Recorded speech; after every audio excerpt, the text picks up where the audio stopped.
Chinese Bakery Association. I am proud to announce that Bakery Fair 2025 will take place from March 6 to 8 at World Trade Center in Manila. This event is more than just a trade show. It is a movement of elevating the standards, quality, and aspirations of the Philippine baking industry. In a time when the global economy faces uncertainties and our local economy struggles, Bakery Fair 2025 stands as a beacon of hope and progress. It is a clear expression of our belief in the long-term and positive future of the Philippines. Despite the noise and politics nor the challenges we face globally, we remain steadfast in our mission to empower our industry and contribute to the nation's growth. This year's Bakery Fair is not just for bakers, entrepreneurs, or industry professionals. It is for everyone, whether you are a seasoned baker, a small business owner, or simply a lover of cakes, breads, and pies. We invite you to join us. Bakery Fair is a celebration of creativity, innovation, and community. We have curated an exciting lineup of activities to inspire and engage attendees. From 3D competitions like Flour Masters Bread Baking Competition and the Cake Illusion Hyper-Realistic Cake Art Competition, to live demonstrations by world-class master chef and master bakers. There is something for everyone. One of the highlights of this year's event is the Grand Regal Tears Wedding Cake Display Competition, where participants will compete as a grand prize of 150,000 pesos. We are also proud to offer international training opportunities and trips to elite baking and institute for our competition winners, furthering our goal of raising global standards for Philippine baking. But Bakery Fair 2025 is not just about competition. It's about collaboration. It is a platform where industry leaders, suppliers, and baking professionals come together to share knowledge, explore new trends, and forge meaningful connections. It is a space where tradition meets innovation, where the future of baking is shaped. To our exhibitors and partners, thank you for your unwavering support. Your participation is vital to the success of this event and to the growth of our industry. To the public, we extend a warm invitation to join us at Bakery Fair 2025. Come and experience the artistry, passion, and innovation that define the Philippine baking industry. Whether you are here to learn, to network, or simply to indulge in the magic of baking, this event is for you. As we prepare for Bakery Fair 2025, let us remember that this is more than just an event. It is a civic project of Filipino-Chinese Bakery Association to uplift the Philippine baking industry and contribute to the nation's economic recovery. Together, we create a sweeter, brighter, and future for all. Muli, maraming salamat po. And rise and shine. See you at Bakery Fair 2025. For our Bakery Fair 2025, we are very excited to have so many competitions. We actually have around 11 competitions for this year's Bakery Fair 2025. First and foremost will be the FCBAI Regal Tears, which is an elegant wedding cake display competition. We also have the FCBAI Donut Dash, which is a donut decorating challenge. Bake and Flair, the cupcake decorating challenge. Cake My Day, theme cake competition. Sugar Light Bake Off competition. World Water Day cake decorating competition, Battle of the Cakes, which is a live decorating competition, the Cake Illusion, hyper-realistic cake art competition. For the bread side, which is what we call the Baker's Cup competition, we have the American Quality Croissant Challenge, the SAF baking competition, which is the Artisan Bread Challenge competition, and last but not least, Flour Masters Bread Baking competition. For these, of course, we have cash prizes, scholarships to foreign bakery-related training in Korea and in Malaysia, and some bakery equipment as well as prizes. And we are also very excited to have at least 14 international organizations coming to participate and grace the event of Bakery Fair 2025 in the Philippines.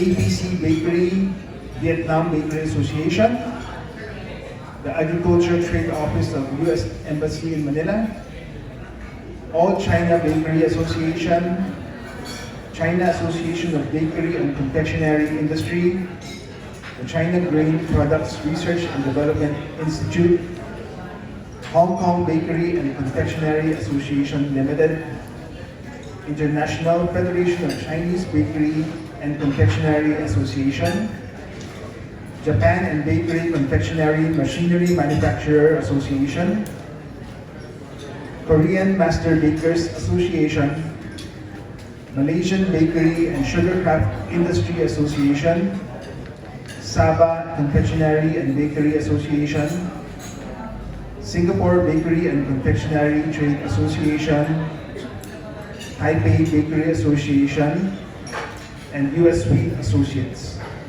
And possibly also some European Bakeries and Confectionery Association will be gracing our event. To get in line with these international organizations, we will also be signing a memorandum of understanding for trainings that will be held in the Philippines in FCBAI for the third quarter onwards. We will be partnering with Malaysia Bakery and Sugarcraft Industry Association, Korean Masters Bakers Association, and the China Grain Products Research and Development Institute. They will be sending some of their professionals to assist us in training and giving us technological knowledge. For the local industry, we will also be graced with trainings by Mindanao Culinary and Cake Decorating Society. Some of the other associations in the Philippines that will be visiting the Bakery Fair 2025 will be Davao Bakers Club, Visayan Baking Society, Bacolod Negros Occidental Bakery Association, Association of Negros Occidental Food Producers, Ilonggo Bakers Association, and of course our very own Philippine Society of Baking. The baking group as well. Thank you very much, Rosa. Thank you very much. First, Vice President Christopher Ong for listing some of the exciting competitions and many international and local bakery groups. Thank you. Next, we'd like to show a short audiovisual presentation or ABP about the achievements, history, and highlights of the FCBAI Association and the upcoming Bakery Fair 2025.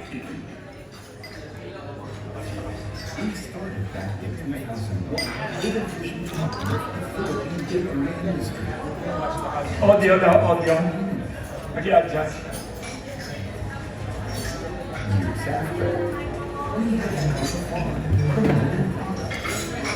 Ilagay na ng microphone, isang microphone. Pag-ikuha ng isang microphone. Ito, pag-iabot na ng microphone, lagay sa tabi.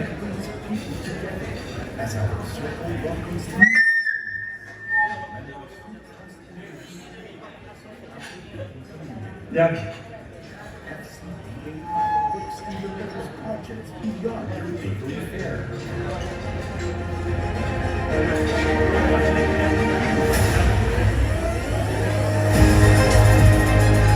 We have achieved so much thanks to the support and confidence of our members.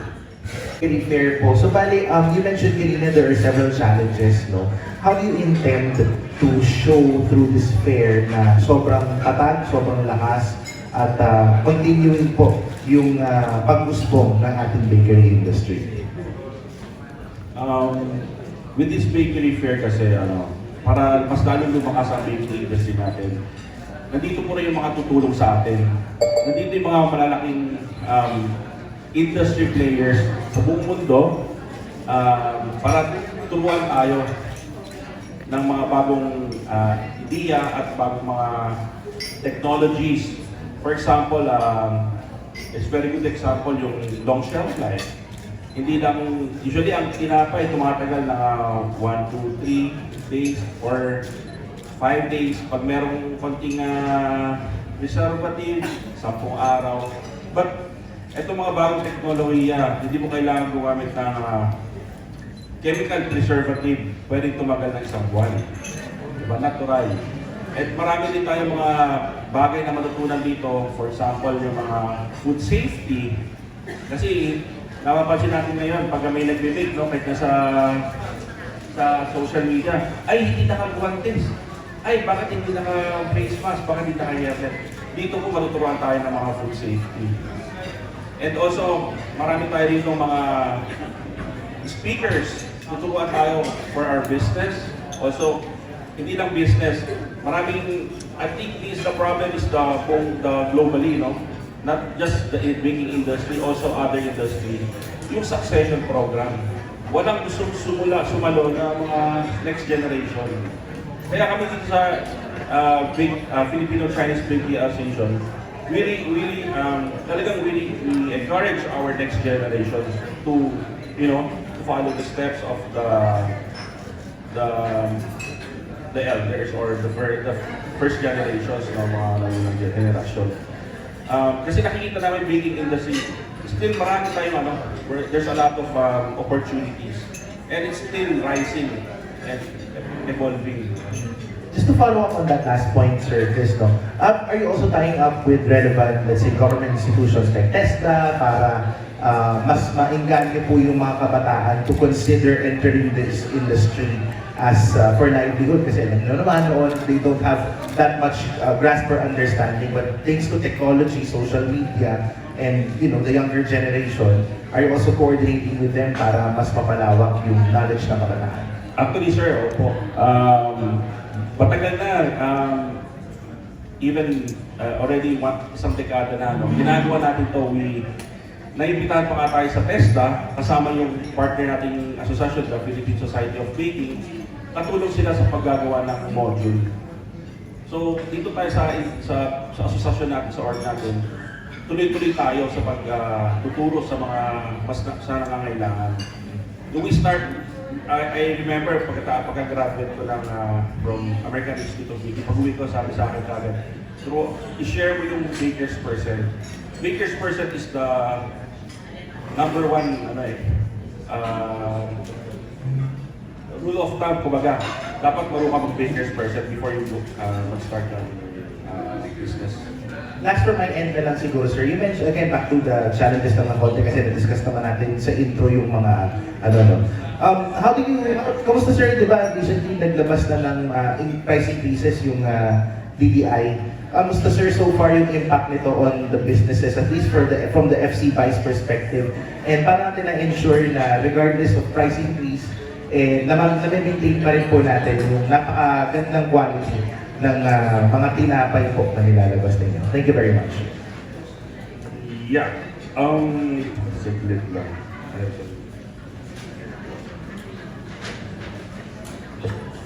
Yes, challenges, no?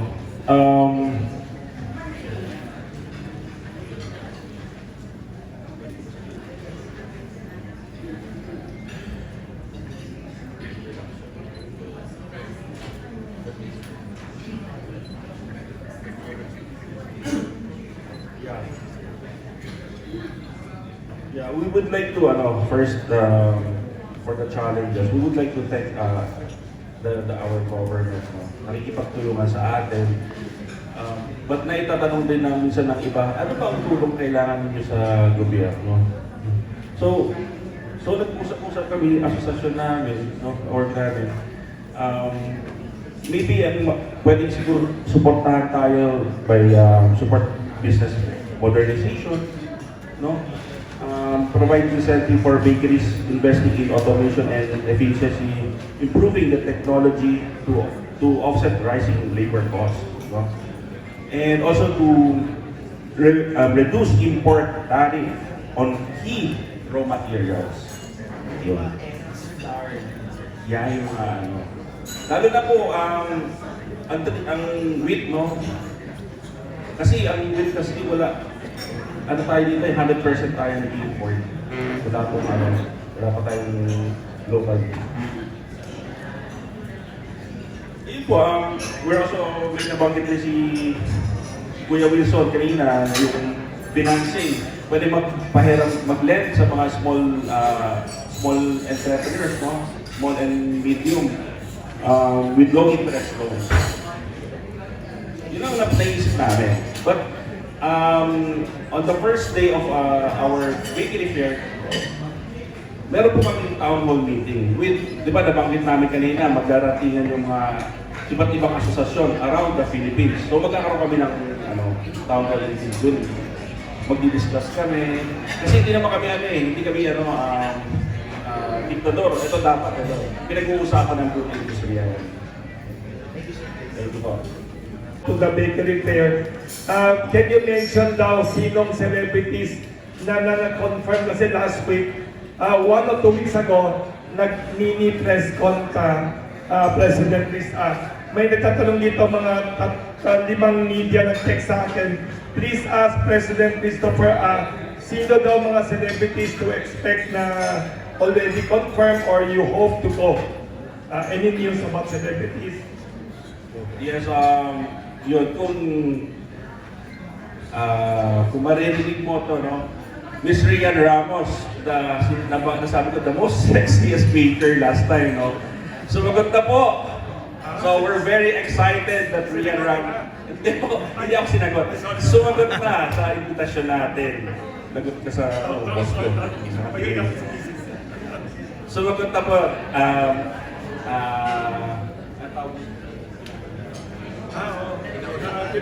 Pinaunlakan ang ating imbitasyon. Meron na tayong poster. Ayun na! Hindi lang bibisita. Meron na tayong poster. How to bake frozen basket cookies. Yun. Yan. We forgot to acknowledge yung boss ni President Christopher, Miss Lily Rose nandun. With the permission yan, with the permission kasi class ng President Rian. Baka hindi ako makauwi nito, ha? Meron pa po, sir. Mark, bakit si Rian? You know, kasi si Rian sa social media, magaling na influencer, and she's promoting, promoting eating and living healthy lifestyle, di ba? So, mas maganda tong maganda rin ang influence to sa mga young generations, di ba? So, another friend who confirmed, si Marvin Agustin, di ba? We know Marvin Agustin, magaling magluto, magaling mag-bake, and pinaunlakan din yung invitation natin to visit our bakery fair, and nagsabi siya na dadalhin niya ang buong kanyang team. And to add on, yung mga nabanggit natin mga celebrities or last time for invitation, napadala na natin ang invitation. Yun ba? Ano yung raw material na pinakamahalaga? And then ano po ba ang challenge na nararanasan nyo ngayon? And you have mentioned na yung wheat now is 100% imported. Wala po bang magiging initiative from the industry na magkaroon ng local production ng wheat if this is a challenge? Okay. Ano po yung mga produktong Yung ingredients na mahalaga, na local, oo. At saka among the, ito nga nabanggit niyo rin, yung wheat is 100% imported. So that poses a challenge. Oo. Wala po bang initiative from your end na magkaroon ng parang another sector that will address that problem on wheat as an ingredient na magkaroon ng local production? Yeah, maganda na banggit niyan, no? Ang pagkakaalam po natin kasi medyo hindi naman pwede it's also about the climate sa bansa natin, no? Siguro kasi kung pwede matagal na meron. But siguro sa opening, maybe we can meet our Secretary of Agriculture, Francisco Tiu Laurel, at pwede natin maimbitahan for a discussion. Is it possible? Sa mga ingredients na raw materials na sabi nyo, nagiging challenge sa inyo, alin po ba yun among the raw materials that you're using now? Asukal. Sa local? Asukal, itlog. Yan, itlog. Napaka-importante niyan. Also yung oils, fats and oils, isa rin yan. Are these locally produced po ang nagiging problema or yung imported? Actually, ang oils kasi natin maraming imported din kasi, no? Few lang yung but yun ang mga cost drivers natin when it comes to mga ingredients. Ngayon po, na tumataas daw yung presyo nila, naapektuhan po ba yung production natin? Sa experience niyo po sa ngayon, sa Naapektuhan. Definitely naapektuhan tayo. That's why inimbitahan namin kayo to join or attend Bakery Fair for 3 days dapat kayo nandun. Kasi iba-iba yan eh. Every day, iba-iba matutunan ninyo. So visit us. Marami kayo matutunan doon. Para hindi maapektuhan yung selling price ninyo. Diba? Para mag-enjoy kayo mag-bake ng mag-bake. Ano ang rules of the wedding cake competition na 150,000 ang premyo? Tapos may nagsabi, marami yata gusto magpakasal this year. Kaya maganda bang place to see design of cakes? Yun, comment about wedding cake competition ninyo. Natin, yes. Pwede pa bang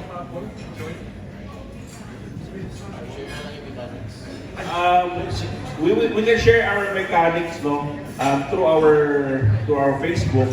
Kasi hindi ko masyadong kabisado. We have a competition chairman for that, no. Yeah. Eh yung sa magpapakasal, pwede rin, ano? May gusto, no? Kung sino yung pinakabonggang wedding cake at nalo, pwede din ang kontakin, makilala, di ba? So we invite sa lahat ng ikakasal. Pwede rin pang anniversary, di ba? Ramos yung confirmed ng darating. So, curious lang po ako, sir, dahil nasabi niyo rin po kanina na si Rian yung sexiest baker. Sinabi niya 5 beses na since 2 weeks 5 ago. times. Sorry. Si Mrs. nakabantay. Tanong lang po namin kung natikman niyo na po ba yung cookie ni Rian? Namumula si Presidente. Namumula si Presidente kanina pa. Kasi po, dahil gustong makatikim ng cookie ni Rian. Sa lahat ng gusto makatikim ng cookie ni Rian, magpunta kayo sa Bakery Fair. Patitikman natin ang cookie ni Rian. Nako, huwag po kayo magagalit sa akin ng Rian. Nagbibiro na po ako. And also, sir, kasi sabi niyo rin kanina, di ba, through this bakery fair, kailangan yung hairnet, naka-gear, di ba po? So, I just wanna know your take po dun sa pagbe-bake ni Rian na naka-bikini and walang hairnet. What's your take on that po? Being the president of SCBI. Hayaan nyo na photo op lang yun. Pero pagpunta po niya dito at magde-demo siya, naka-bikini din po ba si Rian? Bawal po kasi ang ano, bawal. Ang rule ng ng World Trade, bawal ang maikling shorts. Ay, diba? And dapat naka-business ata. Safe answer. Parang marami pong nalungkot. Pwede na umuwi mamaya na kayo sa bahay. Parang marami pong nalungkot doon sa announcement niyo. Huwag po kayo malungkot dahil matitikman nyo ang cookie ni Rian. Okay, and aside from Rian po, si Marvin din po sabi niyo, di ba, pupunta rin. Yes. So ano naman pong magiging participation ni Marvin? Marvin will go around and also magpapa-interview siya. Yeah, buong team niya. Kasi si Marvin kasi talaga into baking, also into business talaga. Then maybe you can invite him also to have a talk. No? So pagka kasi honestly, we want Marvin to do a demo also. But ang problema, sa sobrang dami nating international na master bakers and chefs, punong-puno yung natin. Punong-puno ang schedule talaga natin. Hanggang hanggang magsara. Mula pagbukas hanggang magsara. Non-stop yung both stages natin. Even competition, dikit-dikit lahat. Okay, good luck po and thank you po. Maraming salamat.